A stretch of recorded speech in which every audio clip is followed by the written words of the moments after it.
সারাদিন রাত জেনা করেছে, মদ খেয়েছে, জেনা ছড়িয়েছে সমাজে, নগ্নতা অশ্লীলতা ছড়িয়েছে, ভাইরাস মহামারী দিয়ে শেষ।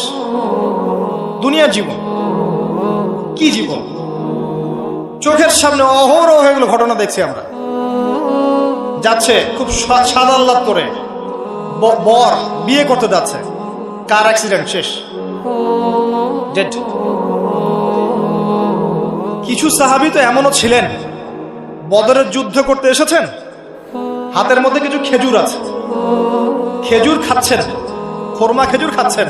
তখন নবী সাল্লাল্লাহু আলাইহি ওয়াসাল্লাম দাঁড়িয়ে ভাষণ দিচ্ছেন যে ওয়াসাবিকু ইলা মাগফিরাতিন মির রাব্বিকুম ওয়া জান্নাহ, ওই যে আয়াতটা আছে, তোমরা এগিয়ে চলো তোমাদের রবের ক্ষমার দিকে এবং জান্নাতের দিকে। আরদুহা কাআরদিস সামাই ওয়াল আরদ, যার প্রশস্ততা আসমান এবং জমিনের সমান। সাহাবী খেজুর খেতে খেতে খেজুরটা ফেলে দিলেন।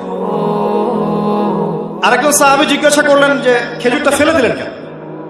তিনি বলছেন এই খেজুরগুলো খেতে অনেক সময় লেগে যাবে। নবী সাল্লাল্লাহু আলাইহি ওয়াসাল্লাম এমন কথা বলেছেন, এটা শোনার পরে আমি আর এক সেকেন্ড নষ্ট করতে যাচ্ছি না। খেজুর ফেলে দিয়ে যুদ্ধে ঝাঁপিয়ে পড়লেন, দেন শহীদ হয়ে জান্নাতে চলে গেলেন। তারাও তো মৃত্যুর স্বাদ গ্রহণ করেছেন, তাই না? সুমাইয়া রাদিয়াল্লাহু আনহা, আবু জাহেল তাকে নির্যাতন করছে, তার লজ্জাস্থানে বর্ষা ঢুকিয়ে দিয়ে, চিন্তা করতে পারেন, লজ্জাস্থানে বর্ষা নিক্ষেপ করে হত্যা করলো। সুমাইয়া রাদিয়াল্লাহু আনহা দেখতে কালো বর্ণের, চেহারা সুন্দর নয়, হয়তোবা আপনার মতো সুন্দর নয়, জান্নাতে এখন হাসছে ইনশাআল্লাহ তাআলা।